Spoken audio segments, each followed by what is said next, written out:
Hello everybody and welcome to a new video, and today we are going to look at my full Neo Geo Pocket Color collection.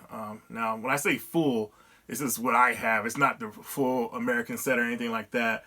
It's just what I have, everything. I'm showing you everything I got, and I'm going to go over some points, what I like and disliked about the system. So let's take a look.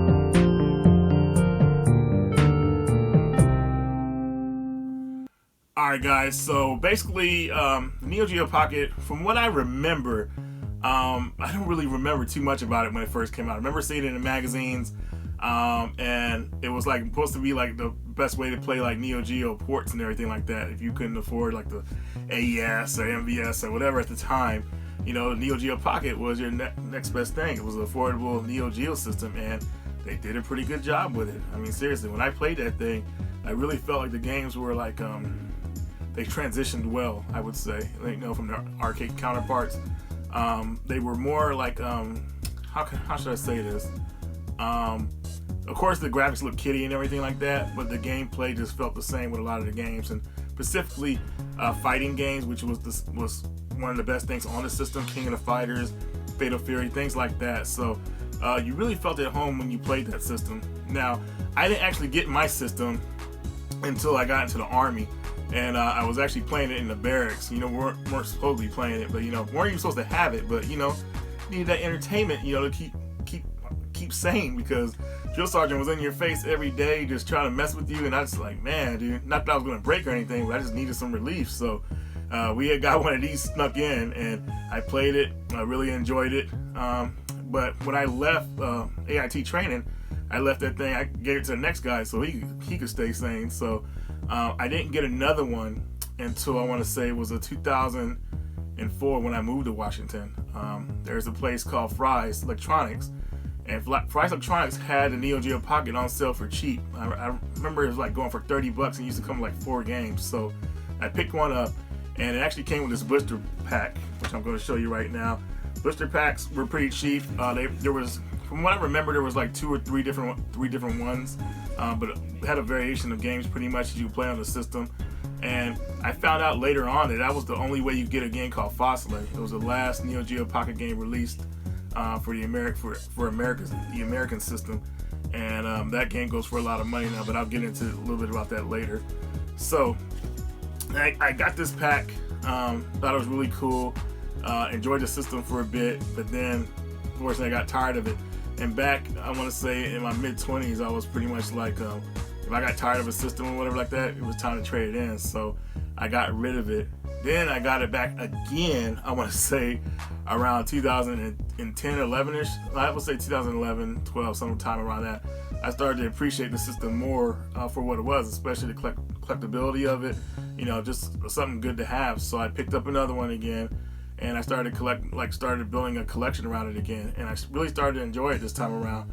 I actually did a video on Jason's channel talking about it, and around the time I was on Jason's channel, I got like 2 of the rarest games for the system. So anyways, before we go over that, in this video we're gonna go over the whole collection towards the end, and right now I'm gonna show you a couple of my favorite games for the system. So first game here, and I'm gonna go with the rares first. The game I was talking about, Fastlight. I think that's how you pronounce it. I'm not really sure. But Fastlight is a tactical game. Very high production values for the Neo Geo Pocket. I can't believe, like, this game actually has like a theme song in it. A little bit of voice acting and everything like that. Well, just in the theme song from what I noticed. But it's a tactical RPG. Kind of reminds me of, I kind of want to say Advance Wars, but at the same time, they're very different games. Except for being tactical and everything, but this game is just very well done. This is the PAL UK version in English, so I was able to get this back then, and I believe I bought this, or this one might have been a gift. I can't really remember. It's between this one and the next one I'm going to show you, but definitely interesting game to check out. Why did I pick up the UK copy? Because of course it had a case to it, The American copy only got a cart in the blister pack, so I like having my stuff uniform, and that's why I kind of like just like I gotta get the UK version. So the game is 2 players, so if I ever got the American copy, I could do 2-player link up, but I don't know if anybody's gonna want to play this game or know what it's about. So, but anyways, I think it's a very good game. If you get Fastlight for cheap, definitely pick it up. I would say it's one of I don't know how to pronounce their name. It's Saknoth. Saknoth is one of their first games, and they have high production values for what they were doing back in the day. So definitely check it out. Next game here is Cotton. Cotton is an awesome shoot 'em up. Well, I don't want to say awesome. It's more of a cool cute 'em up.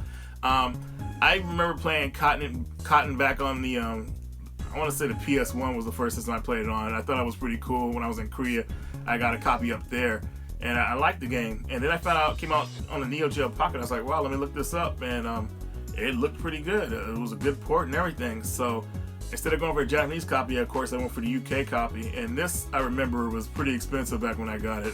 Even back in, I think it was 2012, 2013.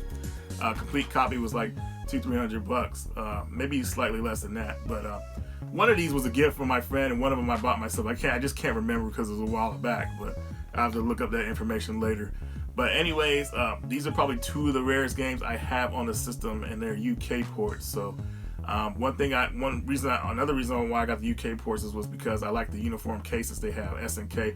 When you see what we got over here, we got cardboard boxes pretty much, and it shows you how they look. When it comes to America, man, they just do the cheapest of cheap, which is messed up. So UK got nicer things than us over here, at least with the Neo Geo Pocket stuff. So anyways, if you like what you're seeing about Cotton here, I don't know if I can talk you into picking it up, but if you got the money to drop money and pick it up, and you like what you're seeing, go for it.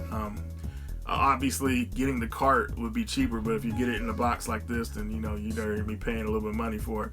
Or you get the Japanese version, which is probably slightly cheaper, but it'll be in Japanese. Next game here, Metal Slug second. Is this second mission? Yeah, second mission. The first Metal Slug game was okay on the system, but this one is the one that really shined on the system. So out of all the Metal Slug games, it's the one they put the most heart into, and you could tell from the production values in the beginning. Had a little intro screen. It's not 2 players, unfortunately, but it's kind of cool how you have like a life bar instead of like getting hit once and you die. So pretty much plays like a traditional Metal Slug game, which is good on the system. Controls are actually better than they were on the first game, so that's a good thing.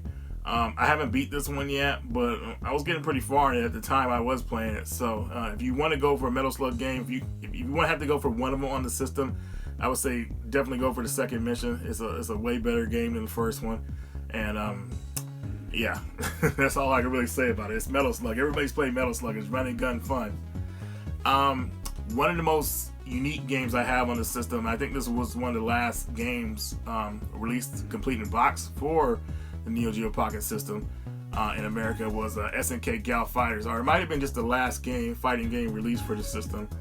Now, Gal Fighters is a bit expensive, but I'm pretty sure it was the last fighting game made for the system. I think it has the highest production values out of all of them, especially with how certain scenes play out with the game. So it doesn't have as many fighters as a Millennium match, but at the same time, when you do a finishing move on a character, the background will change into like their memories, pretty much, like when they're losing, or like kind of like if someone dies, their life flashes before their eyes, pretty much.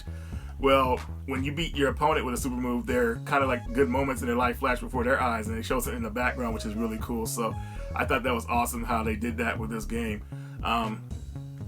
You would have to decide really if it's the best out of the fighting games for the system, but there's no fighting game on the Neo Geo Pocket that I've seen that was ever bad. So all of them were really good. But I think this one has the highest production values out of all of them. So definitely check out SNK Gal Fighters if you could pick it up for cheap. Next we have Magical Drop Pocket. Oh man. This was actually the first version I ever played in Magical Drop. And I did not know what I was doing when I played this game. I mean, everything comes at you so fast. I mean, the ceiling's falling, you gotta match the colors so fast, you gotta get moving. But once you get the hang of it, it's a lot of fun.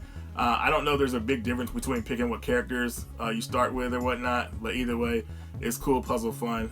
Let me know what you guys think about this one. It's pretty up there in price, but you know, like I said, I got mine a long time ago before anybody was really looking at this stuff, and that's for all these games pretty much. I got these back, I want to say in the early 2012, 13, and 14. That's when I got most of my games. Probably one of the coolest games on the system when it comes to action. This is Dark Arms for Neo Geo Pocket. This one's like a top-down action game, pretty much. Kind of like if you play like a top-down Zelda games, things like that. A lot of fun. RPG elements where it comes into like your character. He doesn't level up. You actually level up the guns he has. So you level. You level up your weapons pretty much. Very story based. There was actually an arcade game. This is a sequel to the arcade game. I forgot what the arcade game was called, but somebody in the comments will let us know. But if you want to get like a Neo Geo Pocket system, you plan on getting that system, this is definitely like one of the must-haves to have on the system. So remember Dark Arms. And now we have Puyo Pop. Reason I got this one because I really enjoyed Puyo Pop Fever on the DS, and this is like kind of like the original series, because Fever is kind of like the rebranding of the series pretty much. But Puyo Pop, most Puyo Pop games are the same. So what I didn't like about this one though is that it doesn't play music while you're in the level pretty much. You just hear the sound effects. I thought that was weird. Unless there's some option I have to change to where I turn on the music or something like that. It's just kind of weird to play a puzzle game without some music going. Like, think about like playing Tetris without hearing any of the music in it. You know, it's kind of weird, right? At least for some of us. I mean, I just gotta have the music to keep things flowing. But anyways, a good puzzle game on the system. Check this one out if you have the funds to get it. Here we have Sonic the Hedgehog for the Neo Geo Pocket. This Sonic the Hedgehog is pretty unique, where it kind of mixes Sonic the Hedgehog 2 and Sonic 4 together. Like, some of the levels are like from both of those games, but the boss battles with Robotnik are really different. There actually has some unique boss battles with him in it. They seem exclusive to this version of the game, so I was really impressed with that. And they also brought back the 3D half pipe from Sonic 2 as a bonus stage. I wasn't really a big fan of that stage. I did get all the Chaos Emeralds in the second game back in the day, but it wasn't easy on that level because you can't see what's coming. You know, that thing would always trick you. Like, you never know what's around the corner, some spikes or some coins. You just didn't know. I guess you had to rememberize it pretty much, but I mean, it's just those levels were long pretty much. So, but anyways, the 3D half pipe is a lot better in this game. It just feels a lot smoother and everything.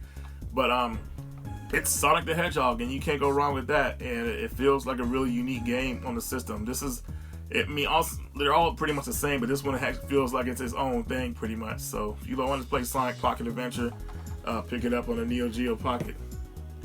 One of the games you're going to want to have on the system pretty much, at least a fighting game, and it'll probably be the most common game you get besides King of Fighters. Sorry, this is Match of the Millennium. This is Capcom vs SNK. This game is really good. Now I have two copies because I have the PAL version and the American version, and then you can do 2-player on this game and everything like that. So I wanted to have them for that. But this is like definitely like when SNK and Capcom were putting their games together, and that was a good time in video games. I mean, seriously, nobody would ever thought that Capcom and SNK would come together and do a fighting game. So yeah, SNK did a good job on these games. They only made one other game, which was SNK vs Capcom, which is on PS2 and Xbox. I really like that one, but these ones feel a little bit more fluid than that one, to be honest with you. That one felt like it was kind of rushed in a way, but I don't know, maybe I just gotta get better at it. I'm not really sure. But now we're gonna take a look at the full collection. I'll go over a little detail with you about everything as best I can, try to include everything, and we'll go from there. Let's check it out. Alright, so starting it off, Neo Turf Masters. That's always a really good game. Bust and Move, Pocket Tennis. You know, a lot of these games are like they're a lot of fun, and they have that pretty much like arcadey feel to it. So they're easy games to get into and get out of. As you can see here, these are the American releases, and we got the cardboard boxes. Cardboard, though the way these ones are produced, they're actually pretty cool, but I prefer the plastic cases that the UK got for their games. You know, It seemed like Japan actually got a cardboard too, so UK got the best out of this deal for the Neo Geo Pocket system. But other than that, I mean, they still look good. And if you're going for like, if you want to collect for the Neo Geo Pocket, I would suggest actually just going for the cart only. Getting the games in box now just could be like pretty pricey, especially when you're dealing with secondhand sellers. Neo Cherry Masters, that's probably one of the last games I got for the system. And that game right there, The Last Blade, is actually the American copy. I had the Japanese copy, I sold it, and I put the American copy inside because I wanted to have a box for it. Then years later, I found out that the UK had a box for it, like they had a complete copy of the game released over there. So, but oh well, that game is way too pricey now. But this is my American set. And now here we're looking at the UK set here, Cotton and Fastlight. Like I said, those are probably my rarest games. And here's Fatal Fury. I actually got the case given to me, so I just went and completed it. Baseball Stars, another classic, of course. What do you have? What, Neo Geo Cup here, 98. And then we have Pocket Tennis again. And then Samurai Showdown, the first game. And then here's no, that's King of the Fighters 1, and King of the Fighters 2, Metal Slug, and then Puzzle Bobble. Okay, I got confused for a second here. And Match the Millennium.